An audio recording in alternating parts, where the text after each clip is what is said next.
Ganda-ganda ng aking anak. May princess. Ito yung pinaka-favorite niya, stuffed toys.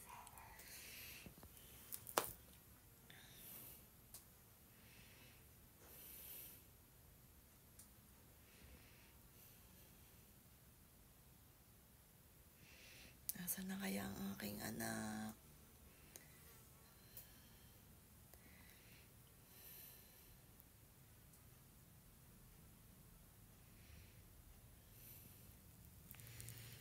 Nandito kaya ang aking anak? Anak. Ang dami mga comment. Minsan, hindi daw pumatahimik yung anak ko. Hindi nyo kasi naunawaan. Pag nangyari po sa inyo, yun nangyari sa amin. Alam ko maraming nangyari sa iba-ibang istorya lamang. Pero, lahat po yun masasakit. Iba't ibang istorya lamang ng buhay.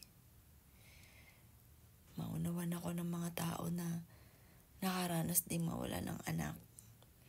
Ito yung problema. Or ito yung pagsubok na walang move on. Sobrang sakit. Parang may nakabara sa dibdib.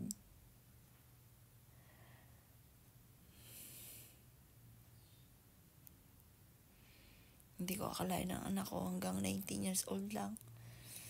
Akala ko pa naman magkakaroon ako ng maraming apo. Masyado mapagmahal po yan. Masyado yung Hindi yung masasabing playgirl. Kasi talagang minamahal niya. Pero ang daming nakakagusto kasi. Daming nakakagusto, gandang babae.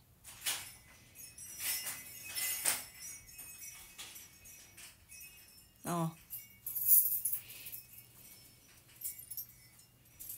Mag-stay ka muna dito. Wala ka sa suggestion. Ayoko mag-aircon at sayang ang kuryente.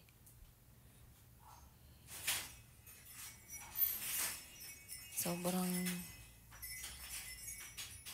kakalungkot.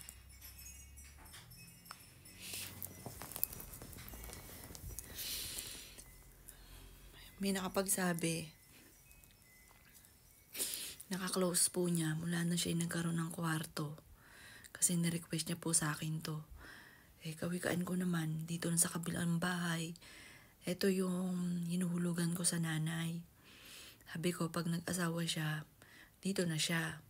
Pero sabi ng nanay, gawin mo na lang yung yun nga po yung sa nagla-live sa amin, dito na pupwesto.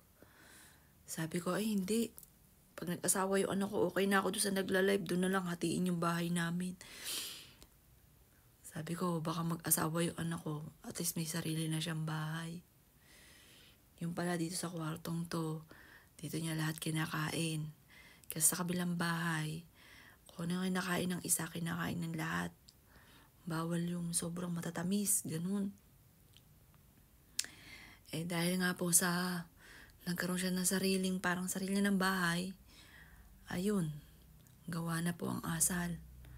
Ay hindi ko na kung mga kinakain niya dito. Kasi dito siya nagti-TikTok, dito pala siya nagpapa-order. Pero at least, nakakain ng anak ko lahat ang kanyang gusto. Kumota siya. Ngayon na mahinga na. Sabi ko, ay kain na kain. Sabi ko sa mga teenager na tao dito, kain na kain, mga bata pa kayo. Ayan yun, pag kayo sumobra, di mamahinga na.